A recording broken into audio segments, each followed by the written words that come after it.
не блокада антикоп клуб. Мынау 50 мили. Осы 5 литрға кетеді.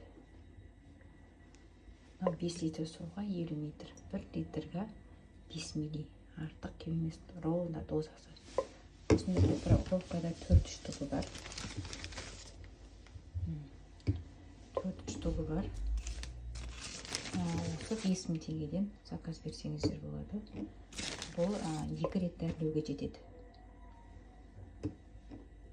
Мынау 5 литрі бір бөлмені толық дәрілей аласыз. Бір бөлмені 2 бөлме болса 2 алыңыз.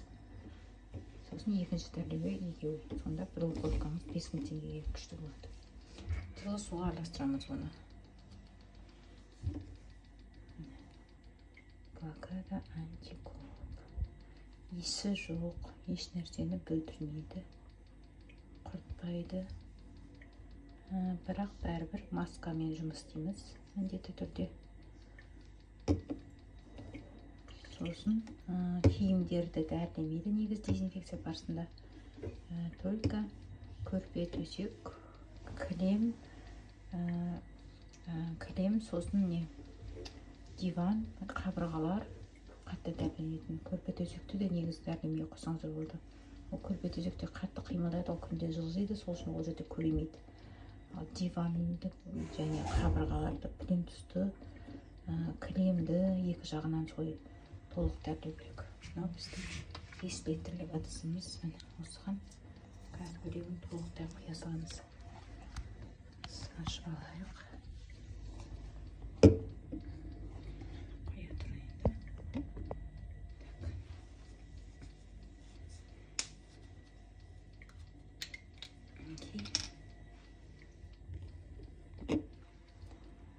Аштық крышкасы. Мынаны енді осыған құя саламыз.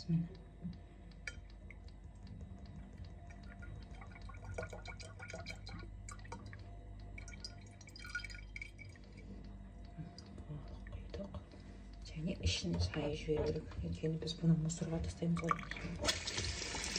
Ішінде бәрін мусорға тастауға болмайды. Өртеуге болмайды. Бұны сұйықтықты көп қосып канализацияға жіберуге болады. Лучше пайдалану керек. Немесе адамдарға айтқан тұрсаңыз, сондай әр адамдар болса салып жіберсеңіз. Мына жылы сумен араластырамыз. Ыстық су болып тұр. Жылы аламыз. Басқа барына қабыратын болдық. Міне қандай дәрі деп атқан екестер, осы дәрімен дәрілеп жатырмыз. Заказ бере аласыздар. 4 штугы 5000 теңге. Осылай көпіреді. Көпірсе, бұл значит настоящий. Көпірмесе, бұл значит оригинал емес деген сөз. Мынау 5 литрлік ыдыс. Мына жеріне дейін құямыз. Толтырып жіберсек 5 литрден асып кетеді. Сол үшін норма болу керек. Нормадан асып кетсе, әсер етпей қалады. Нормадан аз болса да әсер етпей қалады. Дәл 5 литр болу керек.